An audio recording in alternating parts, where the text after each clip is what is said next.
Doug's here. Talk about what you're doing here in Southwest Florida, because it's pretty cool. We're kind of, I guess you could say, celebrating this 20 years in real estate. And so we decided to leave real estate and come down here. You know, I have the privilege to have the one, the only Doug Edrington in the studio today on Really Mary. Welcome, Doug. Woo! Wow, what a setup. What a setup. Hey, friends. Yeah. What a fun time. Doug's here.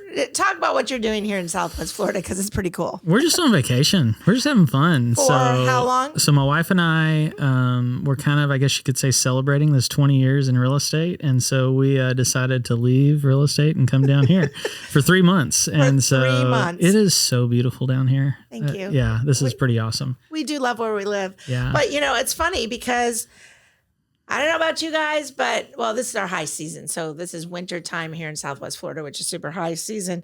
Lower season where you are. Mm-hmm. But 3 months is a long time. How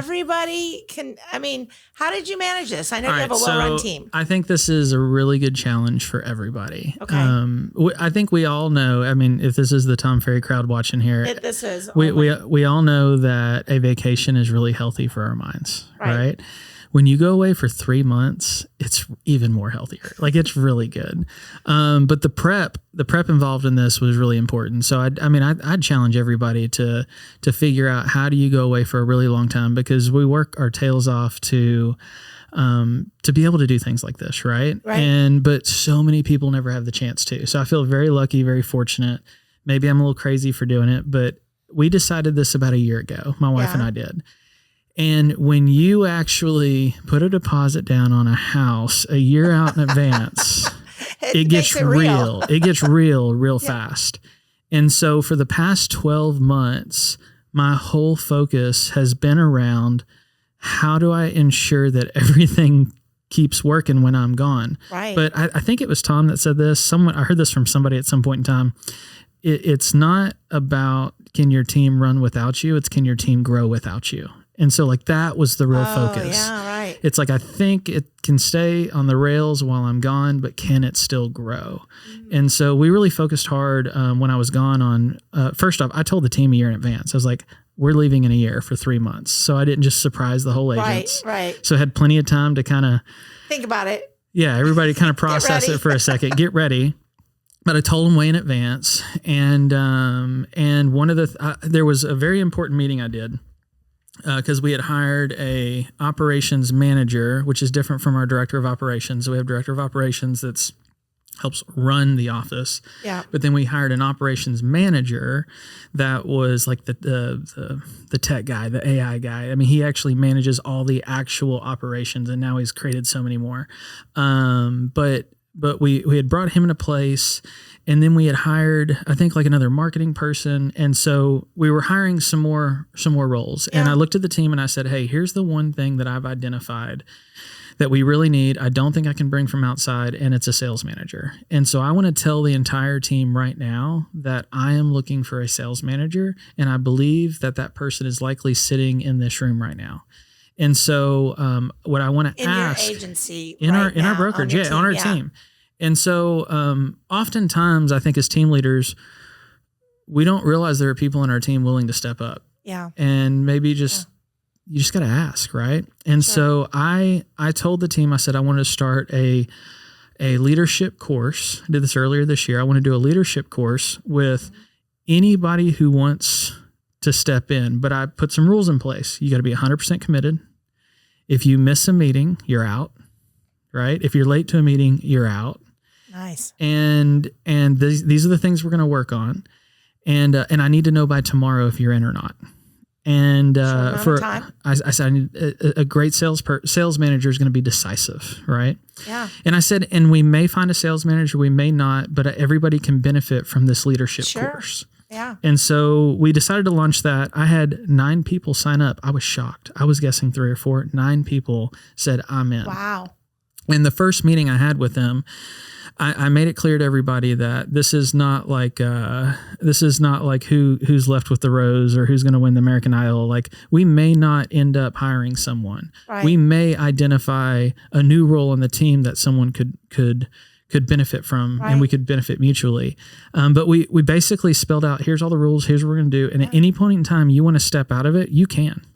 I'd rather you step out of it than show up and not do your homework and not be prepared. And I'd rather you step out. Right. So, and I have to get rid of you. yeah, right. So we started with 9, we got down to 2. And so, but it was interesting because it allowed everybody to go along the way and learn. And so we talked about presentation skills, how to run a sales meeting.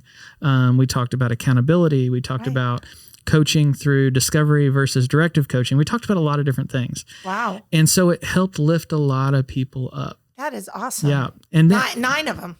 it lifted 9 people have all benefited from it in some way, shape, or form. Yeah. And I think other people on the team are also benefiting from it, because it's like we started with 9, we're down to 2, but they all had part of that journey and they actually impacted other people on the team. So it was really healthy to allow people to have a taste of the leadership side of things. Sure. It was a lot of fun. But then it was, okay, got to make sure I've got the right recruiter in place. Got to make sure I've got the person who's going to run the sales meeting. Wait a minute, stop. Did one of them make it to the sales leader? We're still doing it right now. We've carried it on, and they're now. By the way, this is March 14th of 2025. I know, it's been fun. It's been fun. We actually our director of business development, Mandy Greason, shout out to her. She did a really good job in actually taking over the meetings. So she does our recruiting and our training for our new agents. Okay. Takes them through certifications, the one-on-one stuff. But she's been running the sales meetings. But other agents have stepped up. And then now the final 2 that are still working with us, they actually started last week their first opportunity to train the team. So they're doing a 4-week series on some topics. And but what I've learned more than anything is I'm not needed like I thought I was. Dang, wow, what an ego burst. Yeah, I am not needed. I mean, I'm still talking to a lot of our team on the daily. Yeah. But it's been really nice, and now it's allowed me to step away and figure out what's next. Right. And figure out when I go back, what are we accomplishing? Right. We were out of ISAs for a super long time, just hired an ISA last week from here, Yeah. And so helping somebody that you knew that was a perfect person. Yeah. I read the post. Oh, cool. Awesome. Okay. Right. So so there was, we brought that into place. We just locked down realtor, VIP like last month. So been able to tackle bigger projects while I've been here, and then also just start to think about long-term, where are we going? What are we doing? Yeah. And so it's been a lot of fun. So I highly recommend book a really long vacation, give yourself some bandwidth to do it. And then you have a new plan. It's just you're going to be gone for a long period of time. And if you think everything revolves around you, you're probably going to be mistaken. And it's a good thing. It's a good thing. Wah, wah, wah. Right? I'm that doesn't revolve around me. Yeah. I love that you did this. I mean, that is so cool. And I hope each of you can find some time to do that as well and follow the plan. I know Doug would love to talk to you about that. And in exchange, he's always welcome for referrals. So I'm going to put in a plug for Doug. But I know that it's really different lifestyle. You're still kind of working, but Southwest Florida in the winter versus Chattanooga in the summer, is that the perfect blend? It seems like it. I mean, we've already booked the house. We're coming back next winter. I can't wait. And so, super excited. My wife's telling me we're going to buy a house down here. We'll see. We're working on that. But I can see just opportunity to be able to work on the business and not in the business. I say that all the time, but when you really are gone, it's wow, you have a lot of open space in your head to be able to think about what's really important versus just constantly deal doctoring every day. Yeah, I would think you would. Mm-hmm.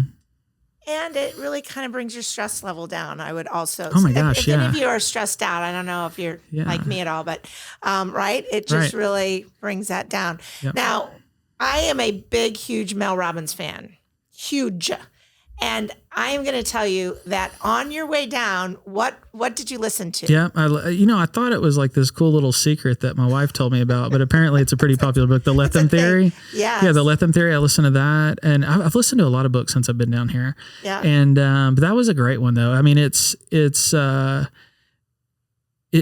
out a little slow for me. It's oh, this is kind of normal stuff. Yeah. And then as it got in the middle and it got toward the end, it started making me really think about relationships I have and how I'm communicating with them and who am I enabling and who am I in their way of. And yeah, so it was a really healthy book. I'd recommend all of us should listen to it. So as a Tom Ferry organization here, I love the book. I am promoting it. I'm promoting her. She's incredible. I like listening to her. I think she's fun. But I will tell you that my team since I finished it about a month ago, has felt the change in me because I'm not as neurotic. My word. Nobody else labeled me that. And my husband thinks I'm happier. So, we work together. So those of you that know my husband, Joe, it kind of has been this new eye-opening. So if you kind of feel like you're trapped, as some do, and this market's challenging, let's face it, it's not 2020, 2021 anymore. The market's challenging. Take a step back, look at what Doug did, read a great book, listen to a great book, try to put in some new things in place because I think you're going to really benefit from it. So we can't wait to see you. I think the next event we're all doing is Team. The Legacy event? Well, the Legacy event's in June. When do we all see each other? I think Team is, I don't know, if Ginny Turner were here or Charles, they would tell us when it was. Yeah. But I want to say that Team is sometime in the summer or fall. We will be there. Yeah, we'll wherever be there. it is. Or yeah. meet next year. Yeah. We hope to see you. But if you have any questions about any of this, or, we love to give referrals as much as we love to get them because who doesn't want to get paid for doing nothing? Right. We'd love to work with you. Anyway, hope to see you soon at the next event. Thanks for having me.